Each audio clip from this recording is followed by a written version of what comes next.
Hello, my name is Emma. I am an aspiring journalist, and I have always dreamed of writing stories that inspire people. However, there was one problem. I needed to improve my English. This is my journey of learning English, making friends, and finding new opportunities. It was a warm spring afternoon when I boarded a train to Paris. The sky was bright, and the fresh air made me feel excited. I had just finished a short course in creative writing in my hometown, and I wanted to explore new places. Traveling was a great way to find inspiration for my stories. I loved meeting people and listening to their experiences. As I found my seat, I noticed two elderly gentlemen sitting across from me. They were deep in conversation. I listened carefully and realized they were speaking English. I could catch a few words like travel, conference, and Scotland, but I struggled to understand their full conversation. I had been studying English for a few months, but I was still a beginner. I wanted to understand them so badly. I hesitated for a moment. Should I talk to them? What if they didn't understand me? But then I reminded myself I needed to practice. So feeling brave, I spoke up. "Excuse me," I said with a nervous smile. "I am learning English. May I practice with you?" The two men looked at me with warm smiles. "Of course," one of them said. "We are from Scotland, traveling home from a conference." Hearing their kind response, I felt more confident. For the next 10 minutes, I spoke with them in my simple English. I asked them about their trip, and they patiently answered my questions. They spoke slowly, so I could understand. They even corrected a few of my sentences in a friendly way. When the train neared my stop, one of the men handed me a small card. "If you ever visit Scotland, come see us," he said. I looked at the card. It had their contact information. I felt so happy. Not only had I practiced English, but I had also made new friends. That moment motivated me. From then on, I promised myself that I would practice English every day. I watched movies with subtitles, read books, and wrote short stories. I practiced speaking out loud, even when I was alone. 6 months later, my English had improved, but I wanted more. I wanted to challenge myself. I wanted to study English in a place where I could speak it all the time. That's when I made a big decision. I decided to go to New York City. It was the beginning of a new adventure. The day I arrived in New York City was unforgettable. The moment I stepped off the plane, I felt a mix of excitement and nervousness. The airport was huge, and people were speaking English all around me. Some spoke so fast that I could barely understand them, but I reminded myself I was here to learn. I took a taxi to my new apartment. The driver was friendly and asked me where I was from. I answered in English, trying my best to speak clearly. He smiled and said, "Welcome to New York. You're going to love it here." His words made me feel more confident. The next morning, I woke up early. It was my first day at the language school. I had chosen this school because they focused on practical learning, not just grammar and textbooks. As I walked into the classroom, I saw students from different countries: China, Brazil, Germany, and many more. We were all here for the same reason: to improve our English. Our teacher, Mr. Carter, entered the room with a big smile. He was a kind and enthusiastic man. "Good morning, everyone," he said. "Today, we are going to learn English in a way that doesn't involve boring textbooks. The best way to learn a language is to use it in real life." I liked this method. Textbooks often confused me. but speaking felt natural.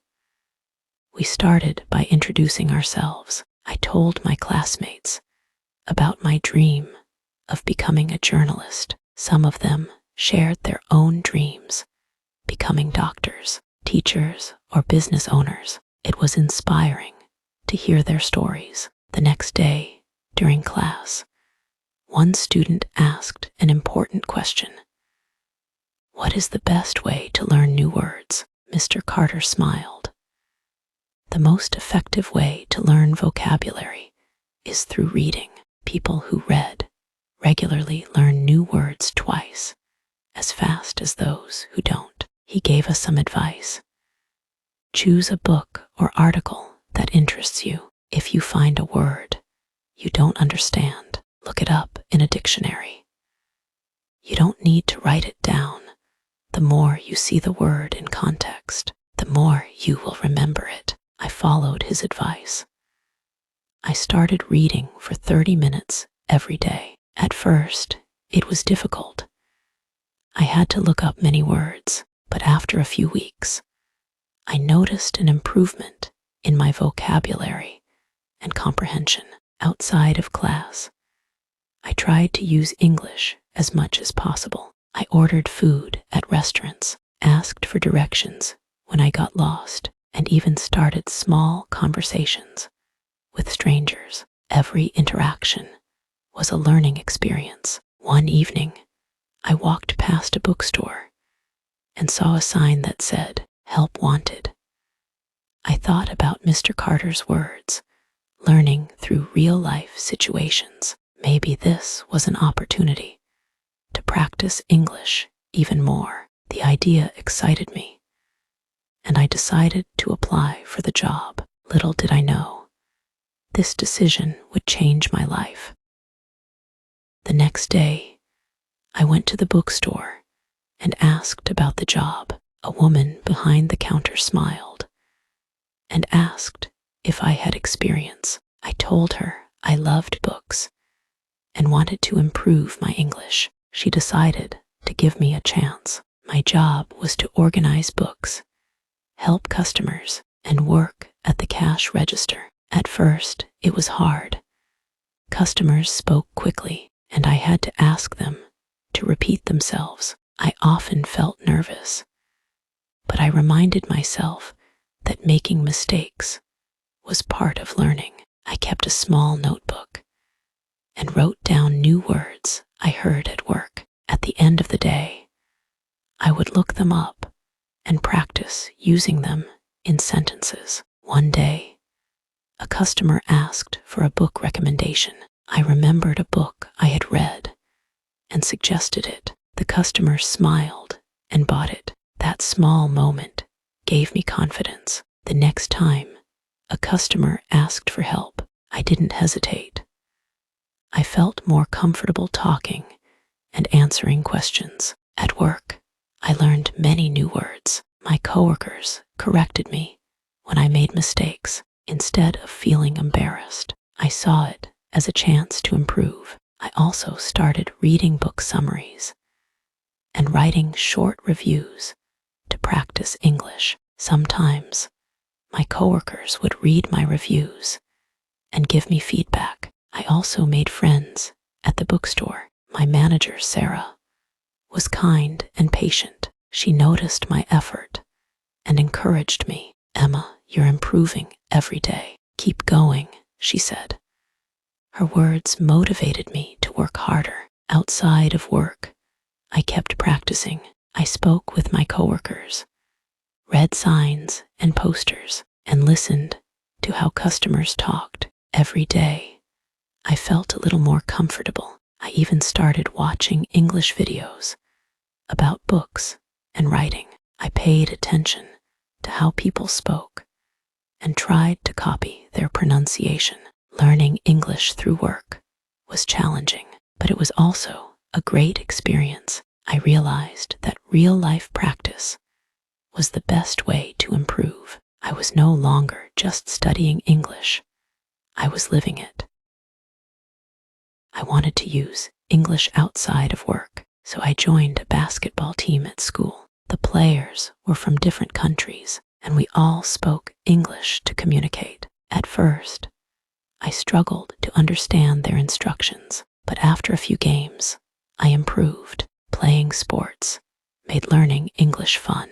I had to listen carefully and respond quickly. After practice, we often went out for food. We talked about our countries, hobbies, and goals. It was my first time having long conversations in English without worrying too much about mistakes. My teammates corrected me naturally, and I learned slang and casual expressions that I never found in textbooks. One day, a new student joined our class. Her name was Sophia, and she spoke English very well. Mr. Carter asked how she learned so quickly. I practiced at home by thinking in English, she said. I spoke simple sentences to myself, like he will study now, Ori, am cooking dinner. Over time, it became natural. I decided to try it. At first, I could only think in short sentences, but after a few weeks, I got better. I described everything I did in my mind. I am brushing my hair. I need to buy milk. Tomorrow, I have class at 10 a.m. Slowly, I started forming longer thoughts in English. One day, I had a conversation with a tourist from Australia and realized I didn't need to translate in my head anymore. It felt amazing. I could respond naturally and quickly. This gave me more confidence to speak in different situations. In addition to thinking in English, I also joined a conversation group at school. We met twice a week to practice speaking. The more I practiced, the more comfortable I felt. I made new friends, and we helped each other improve. Mr. Carter gave us advice to improve: read, listen, think, and speak English every day. Spend at least 40 minutes on each. I followed his advice. I read books, listened to podcasts, thought in English, and spoke as much as I could. It wasn't always easy, but I kept going. I created a daily routine: reading in the morning, listening to English conversations in the afternoon, thinking in English throughout the day, and speaking in the evening. This practice helped me improve faster. One day at the bookstore, I helped an elderly woman find a book. She smiled and said, "Your English is very good. Keep practicing." Her words encouraged me. Every day, I felt more confident.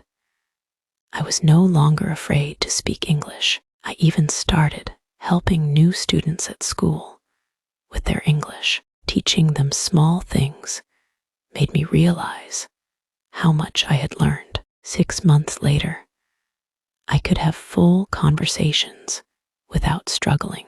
I had improved so much, and I felt proud. Learning a language takes time, but every step brings progress. My journey was just beginning, and I knew I would keep improving. I had big dreams of becoming a journalist, and now I believed I could achieve them if I continued to practice. There was nothing I couldn't do.